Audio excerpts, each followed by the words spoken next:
welcome to Good Grief, the podcast dedicated to demystifying and destigmatizing grief with compassion and humor. I'm Nikki. I'm an end-of-life doula and a grief coach in Columbus, Ohio. And today I have another super special guest episode where I will be speaking with my dear friend Cami Warnemont about both pregnancy loss and her new nonprofit organization here in Columbus, Ohio called Let the Light In. So content warning, trigger warning, whatever you'd like to call it, we will be discussing pregnancy loss in this episode. If that is too much for you, that's quite all right. You can skip this one and you will not be offending anybody. Please take care of yourself first. Also, before we dive in, as always, I do need to mention my Patreon, patreon.com/Nikki the Death Doula. November is my birthday month, and I set out a goal for myself to get 10 new patrons on my Patreon by the end of the month. And I would love to have you on board. Jennifer, here's your shout out. Shout out to Jennifer, my newest patron on my Patreon. And Nikki. Hi, Nikki. Nikki, not me, Nikki, but a different Nikki, I promise. Is also a new patron. So shout out to Nikki. Thank you so much, you guys. You're amazing. If you'd like to be amazing and awesome, please go over to patreon.com/Nikki the Death Doula. You can also find information on my website. You will get access to my podcast a week early. I have been doing video check-ins, and you get twice a week grief affirmations sent right to your email. So please go check that out. And also you will get discounts to any workshops I will be holding, which, speaking of, I do have a workshop coming up on December 12th at 7 p.m. online. It is virtual, so you can join in from anywhere, and that's 7 p.m. Eastern time. The workshop is Journaling Through Grief. We'll be discussing how to process and work through your grief through journaling, why journaling is so impactful, and how it can help you on your journey. You can reserve your spot at my website, nikkithedeathdoula.com. And tickets are pay what you like. It's by donation, so whatever you think is reasonable. Okay? All right. That's enough. Please join my Patreon. I need 9 more this month. I would love to have that. But without further ado, that's not why you're here. Now on to today's episode with Cami Warnemont of Let the Light In. Thank you, everybody, for tuning in this week. I am back with another super special guest that I'm so excited to introduce to you all. This is Cami Warnemont. Did I get it right? Yes. My listeners know I butcher people's last names constantly, and I just asked you yours, and we had a whole laugh about it, but Cami Warnemont. So I am going to shut up. I'm going to let you introduce yourself and tell us just a little bit about who you are, what you do, and why we're here today. Hello, everyone. I'm so happy to be here. Thank you. My name is Cami Warnemont. I am the president and founder of a new nonprofit organization, a new 501c3, Let the Light In. And we are here to provide support to women experiencing miscarriage and pregnancy loss. And we do that by providing resources and a compassionate community. And it's here where I met you early on in these stages. But yeah. Okay. Well, thank you for that. So you and I were introduced through a mutual friend who I met through networking. And she introduced us because you are a miscarriage doula. Yes. So will you tell us a little bit about what a miscarriage doula is and what they do? Of course. So a miscarriage doula, it's actually a new term for me as well until I went through the process and got certified. I never knew that there was anyone out there that provides support to women that have had miscarriage and pregnancy loss. But really what a miscarriage doula does is walk alongside you and provide emotional support, provide resources, let you know what's going on in the process, and to be there and answer questions, help you know what to expect along this journey, and to really help you talk through your options. And we're not here to provide medical advice or to say you should do this or you should do that. But we're here to fill in the blanks for you in a non-judgmental way, and just holding space for who you are and where you are in this journey. That's amazing. I love that. And I spend so much time explaining what a death doula is, since that's what I do.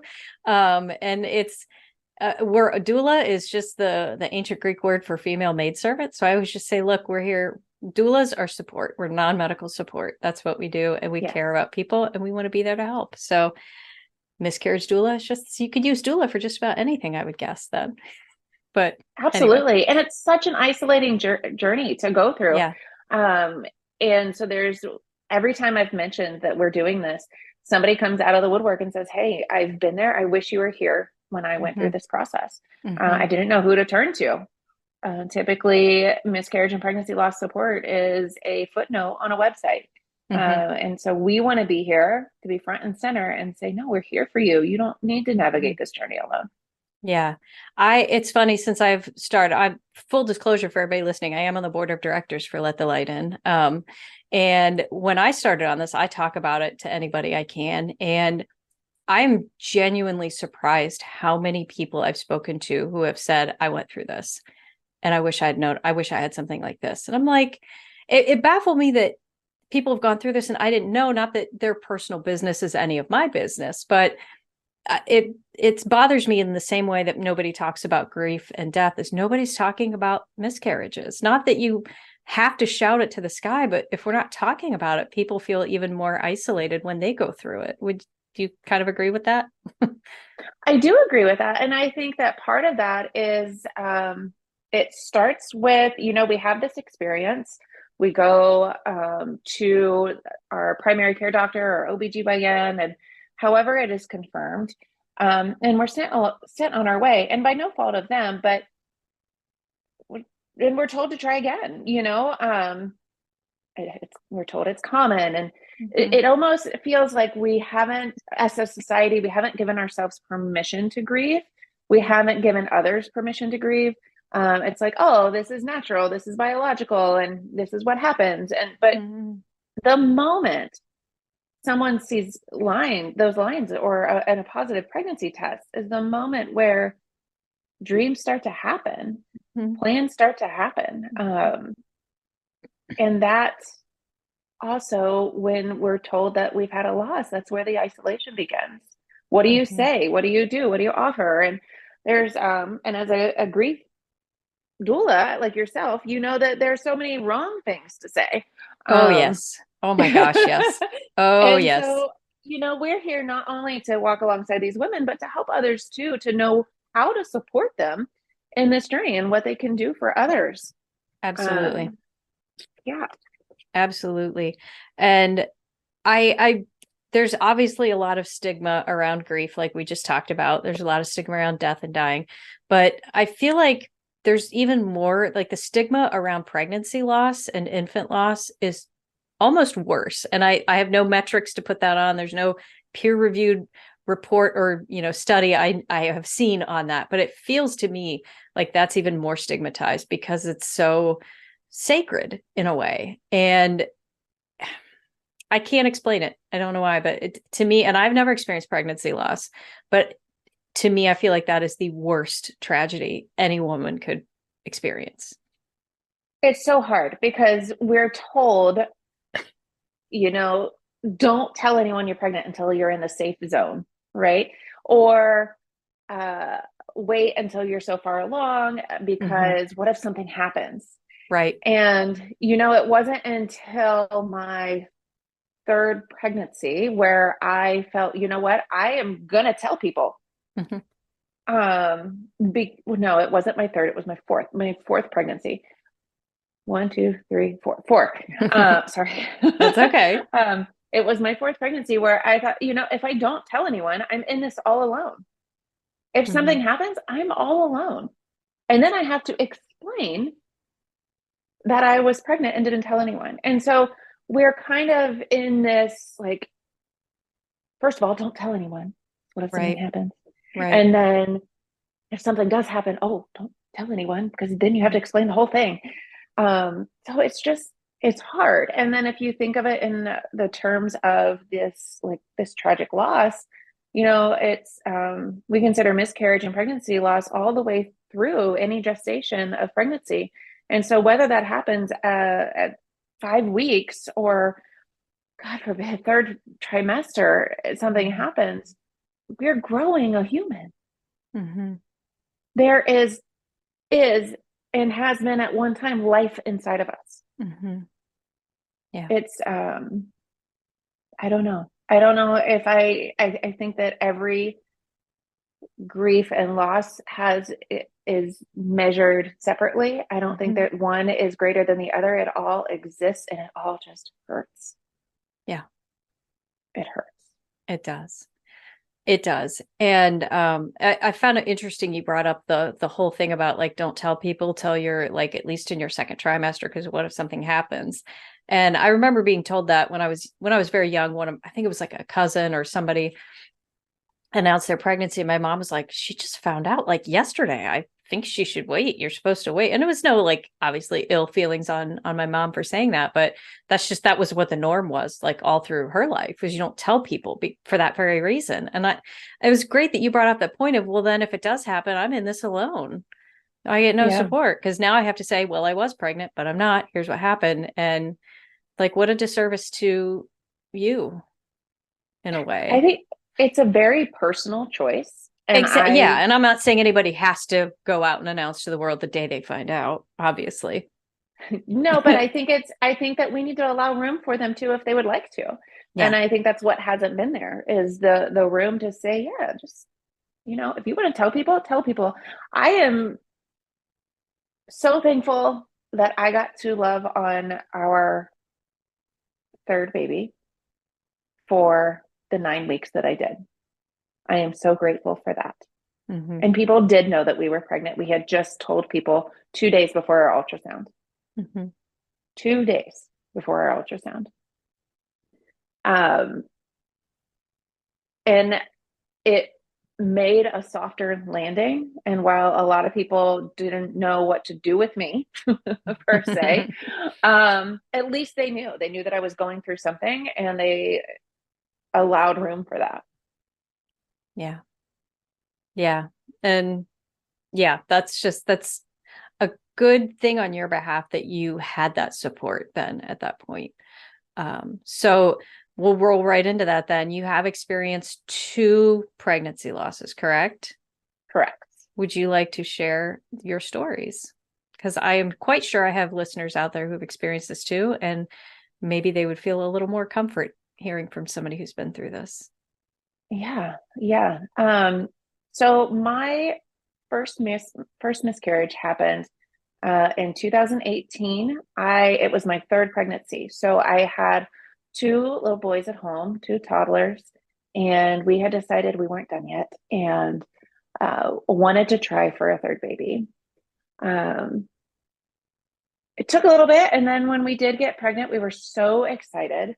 And because there was not like our first 2 pregnancies went smoothly with our boys. I mean, I was nauseous as all get out, but other than that, they went fairly smooth. And so the thought never crossed my mind that something would happen. And I don't really think that anybody actively thinks that, well, this could happen. But I was very positive and very innocent in that thought. Mm-hmm. Prior to going in for our first ultrasound, we announced to our family 2 days before that our little guy was going to be a big brother. And of course, he didn't know. He was only 2. So he didn't know what was going on. But we were excited to put him in the little big brother t-shirt. Um, and then we went in for our ultrasound and it got quiet. And she said, I am so sorry. I can't find the heartbeat. And I just fell apart. I mean, I had picked out paint swatches for her. I always dreamed that this baby was a girl, and I don't know why. I have zero proof, but I picked out paint swatches in case she was, because I had 2 little boys, just in case. But I was told that my husband was there with me, and we were told that there wasn't a heartbeat.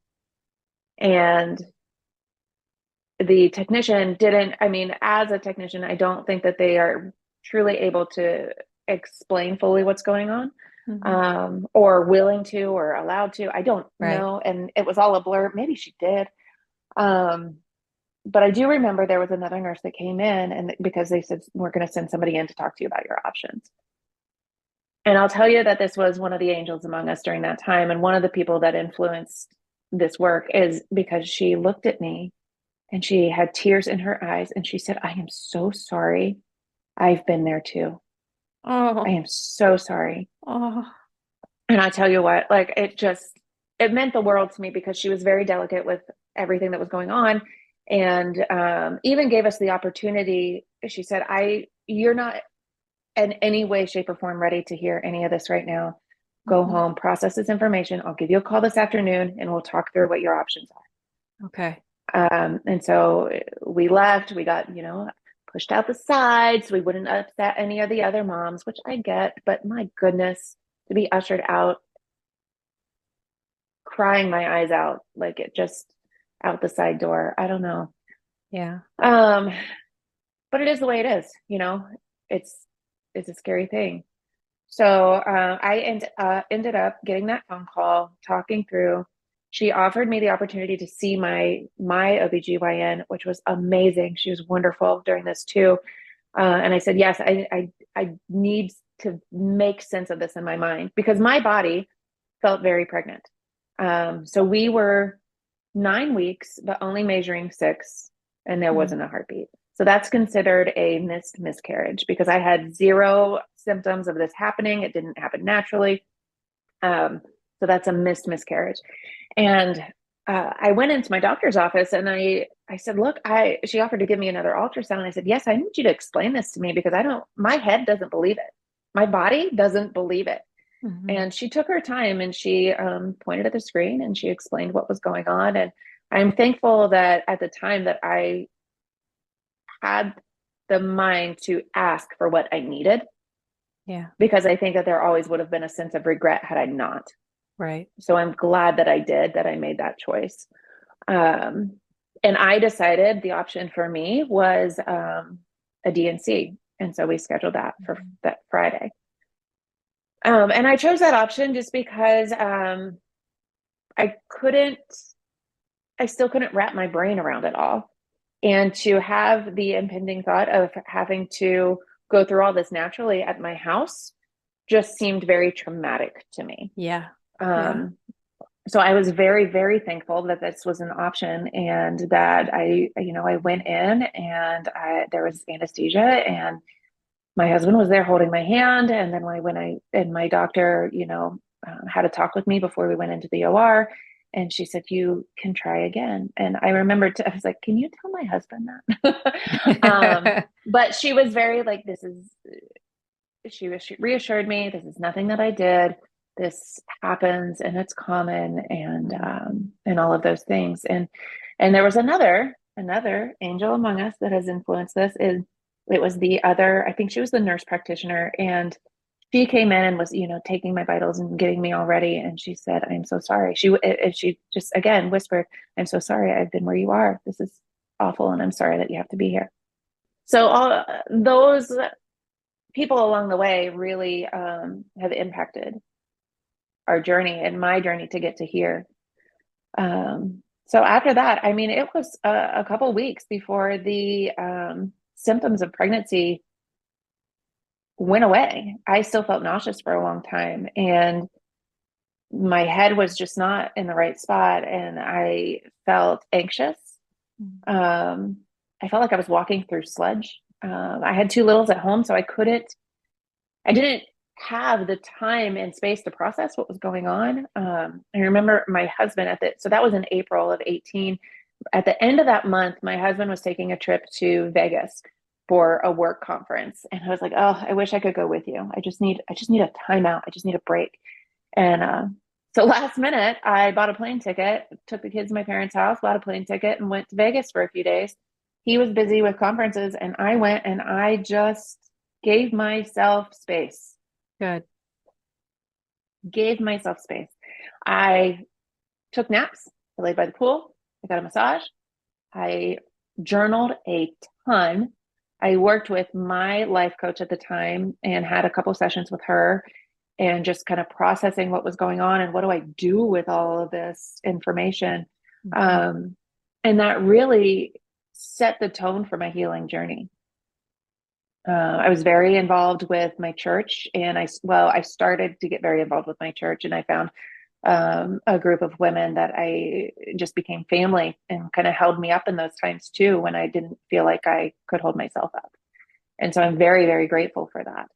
Um, and then, we wanted to try again. And so I was really excited in November of 2018.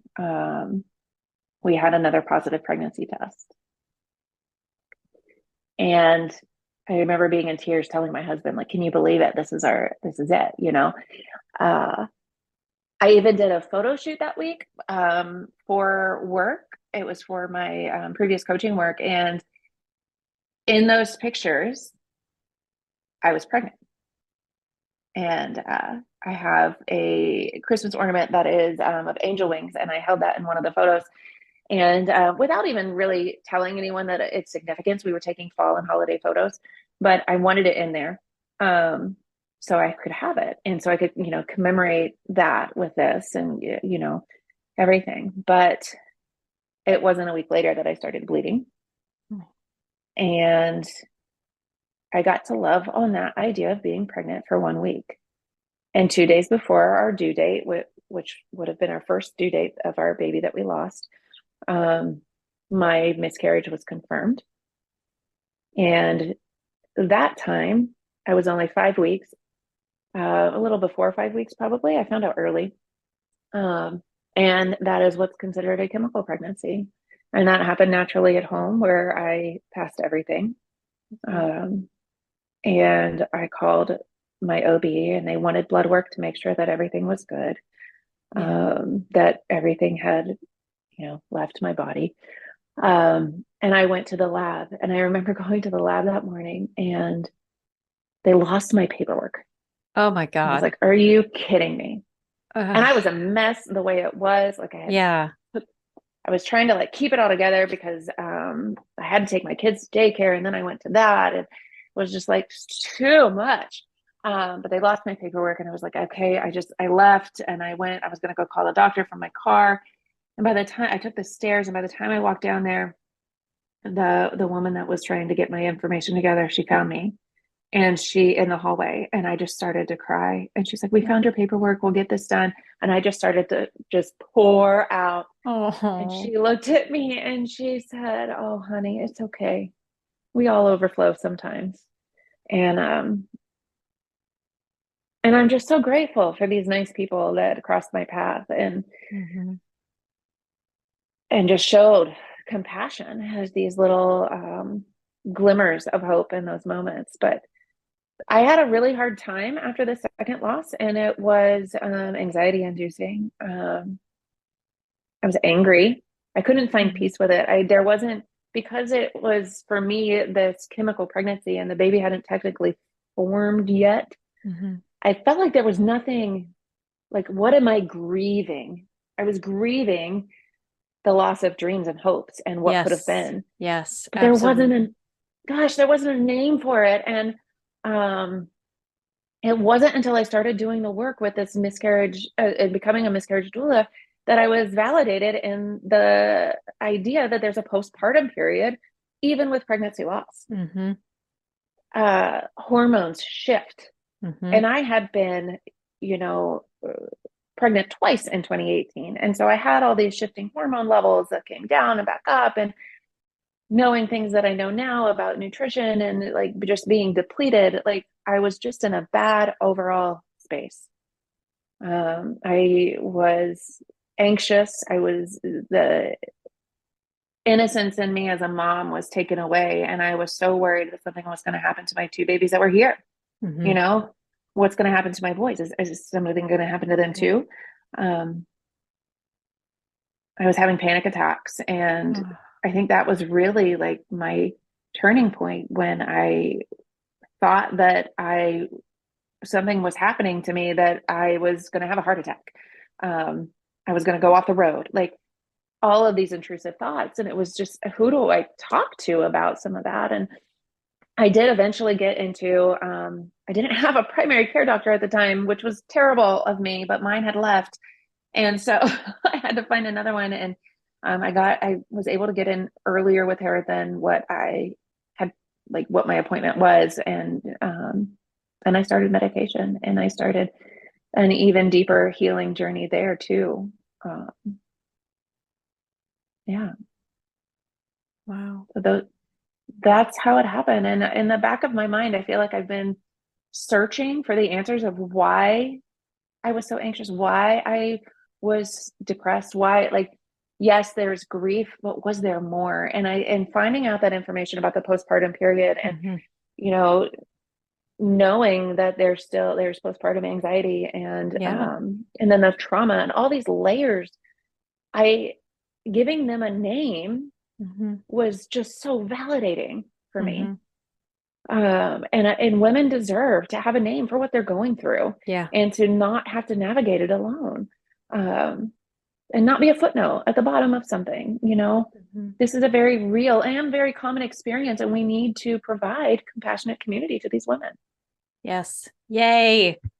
I'm clapping. Yes. Preach it. No, Yes. and that's when you told me about your idea for this nonprofit. Again, having not been through it, I can't really identify, but I have known so many women in my life, very my a family member, I'm not going to say specifically who, but I've had a family member, a close family member, go through 2 miscarriages. I had a very close friend had multiple, 3, 4, Yeah. I think. And just the amount of devastation they went through and how isolated they felt. And most of them, thankfully, were open enough to talk about it at the time. So I was aware that this had happened. But when you told me about this, and I talked to a couple of them, and I'm like, this thing's starting, would you have interest in giving your opinion, your thoughts, whatever? And they were just like, this is needed. This is needed. Because Yeah. everyone had a horror story of going to their doctor and they're like, we're so sorry. Bye. And Done. that's it. No support. Yeah. No, like they might, if one of them was like, I got a pamphlet on support groups, whoop-de-doo. But nobody talked about, like you said, the postpartum, the biological things their bodies were going to go through afterwards, and all the little things. Nobody went over that, and they were completely alone at home in this process of grieving and going through weird chemical biological changes in their body Oh my gosh. with no Yes. guidance. It's Yeah. so Yeah. yeah, we I just for months, I kept thinking I was pregnant when I wasn't. Like I Mhm. kept like month after month of trying in between those 2 miscarriages, and even after, it's like I don't know my body anymore. Mhm. There's such a mind body disconnect for me, and thinking, and then I stopped trusting her. Yeah. I was like, I don't know what you're doing, body, but you're not with it. And I I had to go through a process for me in my journey. I had to go through a process where I could forgive her yeah. and almost, say, yeah, And I've heard from other women too who have had very similar experiences. Like I can't trust myself. I can't trust anything because this thing was there. It was planned. It was supposed to happen and it didn't. And now right, what the hell? What's my body going to do next? And yeah, at least one or two people I know have made the choice to just not have children because they couldn't bear to possibly go through that again. And it's traumatic. And it's not recognized as being traumatic very, mhm, very often. Um, and I think that that's what we need to bring awareness to is all of mhm, these layers. yeah. So now that we've discussed what Let the Light In is and this new nonprofit, what advice would you give to any women out there who might be currently experiencing this or have experienced this in their most recent past? The first couple of things is be gentle on yourself, Mhm. nourish yourself, and take care of you. And I mean that in the sense of when I think of nourishment and I think of taking care of myself during some of this time, I think that it's giving yourself a timeout. That was one of the best things I could do for myself. I know it's not always possible. I think of warm, cozy blankets. I think of eating comfort food in the sense of like soups and tease. And like, I think of nourishment as like wrapping you up in a big blanket and telling you that we're here for you and that you don't have to do this alone. Yeah. The second thing I would say is to advocate for yourself and what you need. Mm-hmm. You may not know what you need, and that's okay too. But if you know that there's something missing and there's something going on, reach out to us. Yeah. Let's talk. Let's just have a conversation. But if something doesn't feel right, talk with someone, talk with a friend, talk with a trusted person that's not there to fix it, but there to listen. And that's where you'll start to find your answers. Right. So where can people reach out to you or us as an organization? As an organization, Let the Light In is at www.ltli.org. And all of our information is on there. We're also on Instagram and Facebook, all linked on our website.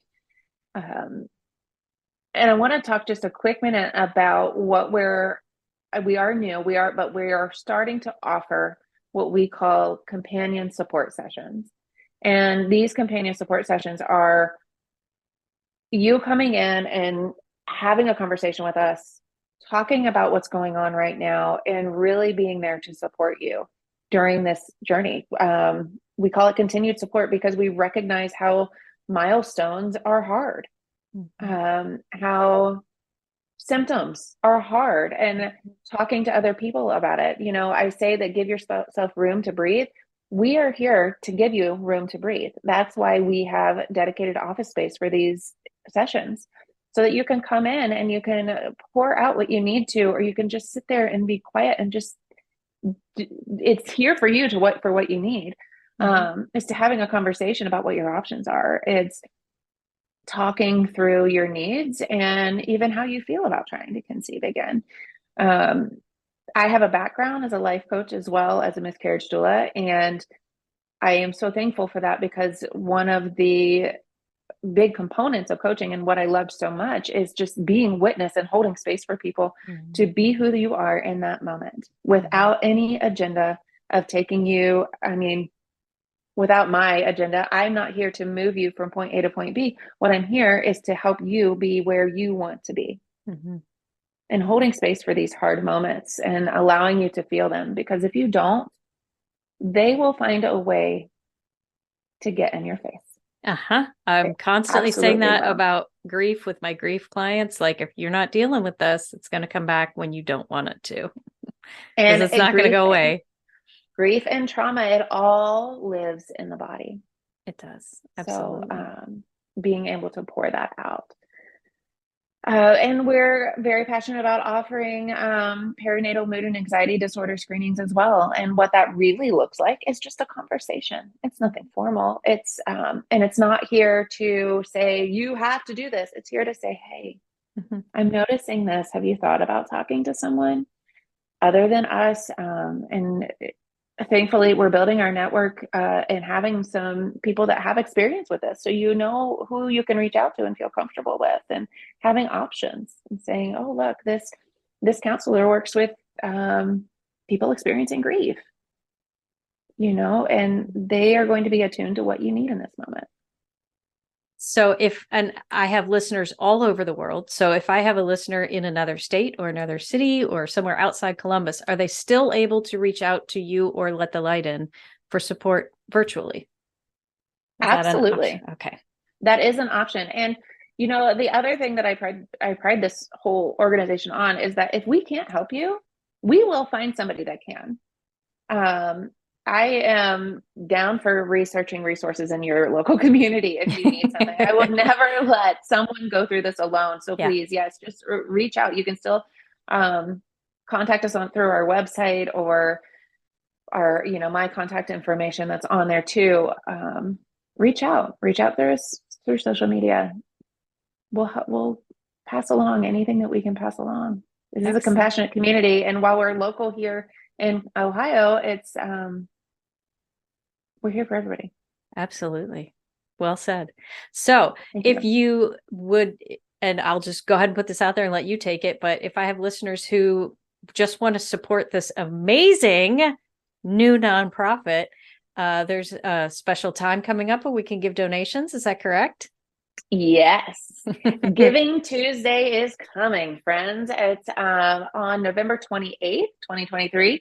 If you haven't heard of Giving Tuesday, it's a day where people around the world are coming together and giving and being charitable during this season. Yeah.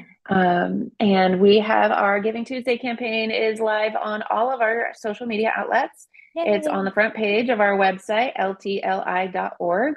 And we would love for you to join this mission with us.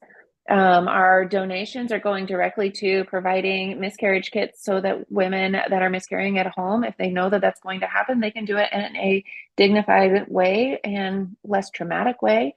We are raising money for our support sessions to provide continued support sessions. We're raising money for our building blocks of our organization so that we can continue to operate here in our office, having that dedicated office space, and then really just providing continued support and growing our miscarriage doula program to include bereavement services in the hospital, to do hospital visits, to help build connection and memorial and keepsakes. If something unthinkable happens, we want to be there for you no matter what. Awesome. Thank you. And I will put links to everything in the show notes, so you can check there and just click and donate immediately and do that. Yes, please. And thank you so much. Help lift us off the ground because it's needed. Yeah. And if nothing else, I always tell people, if you have no money, no time, no resources you can donate, go on social media and look up our posts and share them with your friends, because you might have a friend that wouldn't normally see these things that might be passionate about supporting. So that's the smallest thing you can do. You never know whose life you're going to impact. Exactly. And just like we had mentioned earlier, like if people come out of, you have no idea who has had this experience because it's so silent. That one social media share could impact 5 people or more. Absolutely. 100%. 1 in 4. And I keep seeing that with all our stuff, like 1 in 4. Anecdotally to me, it seems more like 1 in 3 or 1 in 2. Like, I swear, of every woman I've spoken to, almost all of them have experienced this. It feels way more common than 1 in 4, but I don't know. Well, I'm not a statistician. No, and it more than likely, as they say, it's more like 26%. I mean, what is 1% really? But it's 10% of all clinically recognized. So that means that 10% of pregnancies that are clinically recognized result in miscarriage or pregnancy loss. But that means that there's so many other pregnancies out there that are not clinically recognized that end in loss, that because not everyone goes to their doctor after they've had a loss, or is like, my second one would probably not be recorded with my doctor's office because I didn't actually go in for an exam. Yeah. So lots and lots of women have experienced this, and probably people that you don't know. So all right. Well, Cami, I cannot thank you enough for coming on and sharing your passionate story and telling us all about this amazing new organization, Let the Light In, here in Columbus. So any final words, any final thoughts for my listeners? I am just so grateful for you that you're here.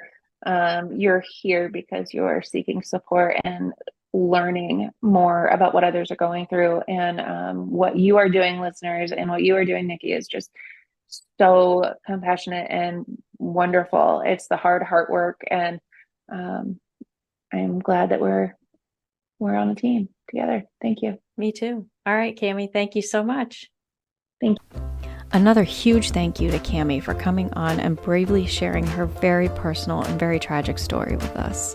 If you are experiencing pregnancy loss or have and need somebody to talk to, please don't hesitate to reach out to us at Let the Light In. It's ltli.org. So please come talk to us if you need to, okay? That is all for this week, and my apologies, I forgot the death deck. I was so wrapped up in that conversation, and it was just such a beautiful topic that it almost felt obscene, I guess. So maybe not.